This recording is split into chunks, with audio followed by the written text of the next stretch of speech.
Տան աշխատանքն էլ չափազանց կարևոր է եւ դա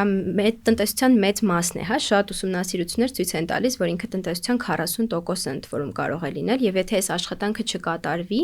ուղղակի տնտեսությունը կկանգնի, մեր առօրյան կկանգնի, եթե պատկերացնենք մի պահ կանայք չեն անում այն աշխատանքը, որը տանը անում են, ինչ պատկեր կունենանք մեկ շաբաթ հետո, հա, եթե մեր մայրիկները, մեր քույրերը մենք չանենք այդ ամենը, ուղղակի հնարավոր չի լինի աշխատավայր գնալ, ընդհանուր առողջապահական համակարգը կկանգնի, որովհետև մարդիկ չեն կարողանա գնալ։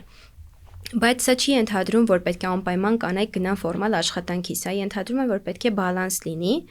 Նախ այն կանայք, ովքեր նախընտրել են չգնալ ֆորմալ աշխատանքի, պետք է տնտեսական, սոցիալական հնարավորություններից չզրկվեն, իսկ այն կանայք էլ, ովքեր համատեղում են, պետք է դա բալանսավորված անեն, որպեսզի կրկնակի բեռի տպավորություն չթողնի, որովհետև իրականում այս աշխատանքը չափազանց հաճելի աշխատանք է նաև։ Ես օրինակ մեծագույն սիրով եւ հաճույքով իմ առօրյան կազմակերպում եմ, իմ եւ ամուսնուս համար կերակուր եմ պատրաստում, տունն եմ մաքրում, դա իմ կողմից ջերմության, սիրո դրսևորման լեզուն է։